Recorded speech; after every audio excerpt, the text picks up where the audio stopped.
జాతకం ఎవరైనా మీ పరిసర ప్రాంతాల్లో ఉన్నటువంటి సద్గురువుల్ని సంప్రదించి జాతకం తెలుసుకోండి. లేదా మా ద్వారా తెలుసుకోవాలనుకుంటే 21 వయసు లోపు ఉన్న వాళ్ళు అడగకూడదు. ఎందుకంటే మీరు విద్య చదువుకుంటున్నటువంటి వారు కాబట్టి మీరు ఖచ్చితంగా మీ యొక్క వ్యక్తిగతమైనటువంటి జీవితంలో 21 సంవత్సరాల వరకు జాతకం అడగకండి. 60 సంవత్సరాలు దాటిన వారు మీరు అన్నీ అనుభవించుంటారు, మంచి చెడు అన్నీ చూసుంటారు కాబట్టి మీకు జాతకంతో పని లేదు. అడగడానికి కూడా ఇల్లీగల్ అఫైర్స్కి సంబంధించింది ఏది అడగకూడదు. నాకు అప్పులు బాగా ఉన్నాయి జాతకం చెప్పనంటే ఎవరు చెప్పరండి. మీ అప్పులు తీసుకున్న చోట ఖచ్చితంగా కష్టపడి ఇవ్వండి. అదొకటే జాతకానికి ఉన్నది. జ్యోతిషాస్త్రరీత్యా ద్వాదశ రాశుల్లో 12వ రాశి అయినటువంటి మీనరాశి మిత్రులారా, మీరు పూర్వభాద్ర నక్షత్రం 4వ పాదం, ఉత్తరాభాద్ర నక్షత్రం 1, 2, 3, 4 పాదం, రేవతి నక్షత్రం 1, 2, 3, 4 పాదాలకి జన్మించిన మీరు మీనరాశి వారిగా పరిగణించబడుతున్నారు. చాలా చిన్న సౌమ్యమైనటువంటి మనస్తత్వం కలిగిన మీనరాశి మిత్రులారా, 7.5 శని ఉచ్చ స్థితిలో ఉంది. మీలోకి వచ్చి కూర్చున్నాడు శని భగవానుడు. నెత్తి మీద కూర్చున్నాడు, నాలుక మీద కూర్చున్నాడు, పాదాల మీద కూర్చున్నాడు. జాగ్రత్త జాగ్రత్త జాగ్రత్త. మీకు ఈ యొక్క శరీరానికి సంబంధించినటువంటి వస్తువులు కొనుక్కోవడం, లేదా ఈ యొక్క ఫేషియల్కి సంబంధించి కెమికల్ రిలేటెడ్గా కొనుక్కునేవి, ఆభరణానికి సంబంధించినవి లేదా అలంకార వాటి వల్ల రియాక్షన్స్ వచ్చే అవకాశాలు ఉంటాయి. జాగ్రత్త మీనరాశి మిత్రులారా. హెచ్చుతగ్గులు చాలా ఉంటుంది ఈ నెల. నిదానంగా ఆలోచించి నిర్ణయం తీసుకోండి. మీ జీవితానికి కావలసిన ఒక మెట్టు ఎక్కేటప్పుడు వివాహం చేసుకునే వాళ్ళు జాగ్రత్త పడండి. కుజుడు బలహీనమైన 5వ ఇంట్లో ఉంటాడు, శని 1వ ఇంట్లో ఉన్నాడు. రాహుకేతు శనిగ్రహాలు ఈ నెల మొదటి భాగం నుండి 2వ సగం ఉపశమనం అందిస్తున్నారు. కొత్త ప్రయత్నాలు పూర్తిగా మానుకోండి. అధికంగా ఏ ఇబ్బంది ఉండదు, ఇబ్బంది పెద్దగా ఉండదు, కానీ జాగ్రత్తగా ఉండి. సహోదరులతో ఖర్చులు రావచ్చు. ఎలక్ట్రానిక్ గూడ్స్ కొనే అవకాశం ఉంది. ప్రభుత్వ సంబంధిత పనులు జాప్యం జరగవచ్చు. అకారణ ఖర్చులు జరిగే అవకాశాలు ఉన్నాయి. వివాహం కాని వారికి ఇది ఒక మంచి సమయం. సంతాన భాగ్యం కోసం ప్రయత్నం చేసే వారికి చాలా మంచి సమయం. వ్యాపారులకు ఇది మంచి అనుకూలమైనటువంటి నెలగా చెప్పచ్చు. ఎందుకంటే గురు బాగా ఉన్నాడు. సమస్యలు కూడా వచ్చే అవకాశాలు కూడా ఉన్నాయి. కొత్త ప్రయత్నాలు ఏది ప్రారంభించకండి. బాగా ఆలోచించే నిర్ణయాలు తీసుకోండి. పెద్దవాళ్ళ సలహా తీసుకోండి. మీకు మాత్రమే తెలుసు అనుకోకండి, మీకు కూడా తెలుసు అనుకోండి. ఇది బాగా నోటీస్. మళ్ళీ చెప్తున్నాను, మీకు మాత్రమే తెలుసు అనుకోవడం అహం, మీకు కూడా తెలుసు అనడం సబ్జెక్ట్ నాలెడ్జ్. దాని ప్రకారంగా మీనరాశి వారు తెలుసుకోండి. ఉద్యోగం చేసేవారికి పై అధికారం నుండి, కింద పని వాళ్ళ దగ్గర నుండి సపోర్ట్ దొరుకుతుంది. ఉద్యోగం చేసే స్త్రీ పురుషులు యోగం, చాలా యోగం, అద్భుతమైనటువంటి యోగం ఉంటుంది. వ్యాపారం చేస్తే స్త్రీలకి, ఎంటర్ప్రెనర్కి ఉన్నతమైనటువంటి అవకాశాలు రాబోతున్నాయి. ఇతరుల విషయంలో జోక్యం చేసుకోకండి. ఇతరులు మీ విషయంలో జోక్యం కాకుండా చూసుకోండి. విద్యార్థులు మీరు కోరుకున్న విద్య చదవడం చాలా శ్రమించవలసి ఉంటుంది. చదువు కోసం ప్రయత్నం చేస్తే వాళ్ళు విదేశీయ చదువు కోసం కాస్త వెయిట్ చేయండి. వృత్తి వ్యాపారాల్లో ఒడిదుడుకులు ఉన్నాయి. గృహ నిర్మాణ పనులు కాస్త మందగించే అవకాశాలు కనబడుతున్నాయి. రియల్ ఎస్టేట్ వారికి మిశ్రమం. కోర్టు కేసులు కాస్త వాయిదా పడే అవకాశాలు ఉన్నాయి, లేదా కొన్నిసార్లు అపజయం అయ్యే అవకాశాలు కూడా ఉన్నాయి. కొత్త ప్రయోగాలు ఏది ప్రారంభించకండి. ఆర్థికంగా అనవసరమైనటువంటి ఖర్చులు, వాగ్దానాలు చేయకండి, ఇబ్బంది పడతారు.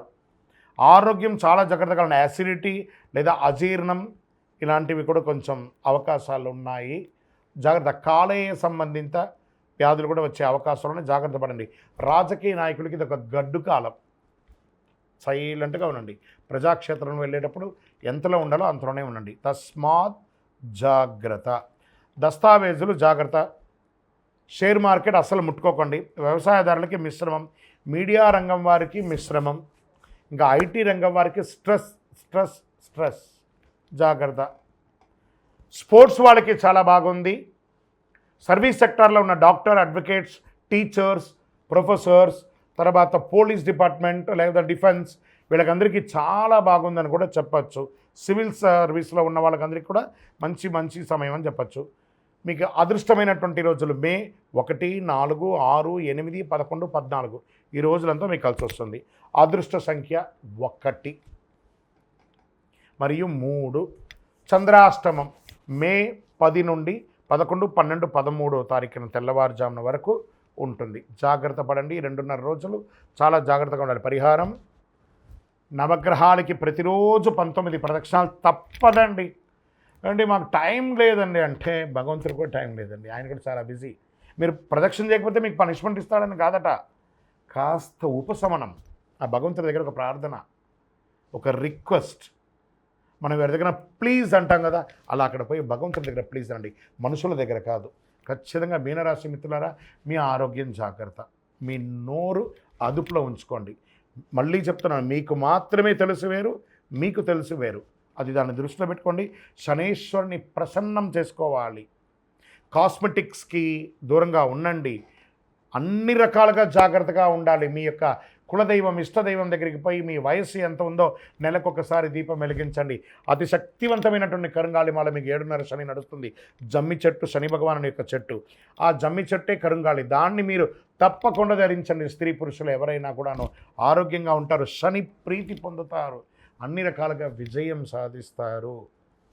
ఇంకను మీ వ్యక్తిగత జాతకం తెలుసుకోవడానికి ఈ కింద కనబడుతున్న నంబర్కి మీ యొక్క పేరు, date of birth, time of birth, place of birth WhatsApp చేయండి. విజయోస్తు.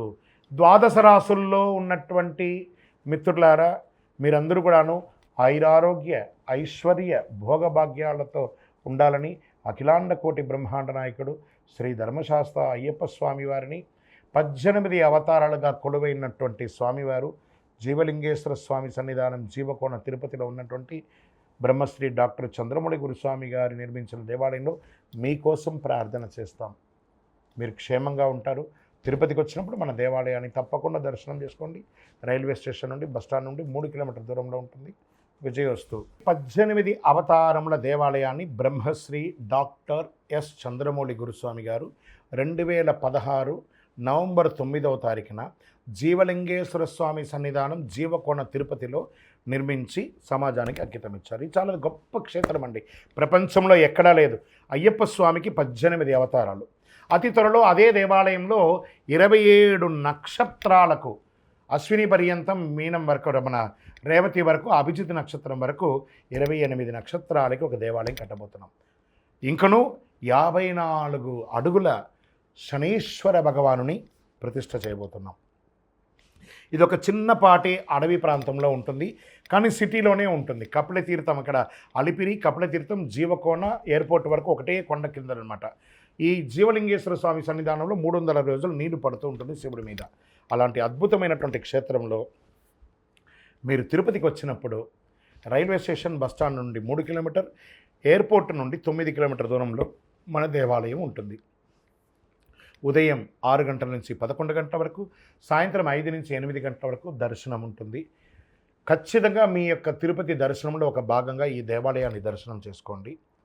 బ్రహ్మశ్రీ డాక్టర్ చంద్రమౌళి గురుస్వామి గారి యొక్క ప్రయత్నంలో మీరు కూడా వచ్చి దర్శనం చేసి అనుభూతి పొంది అనుగ్రహం పొందండి.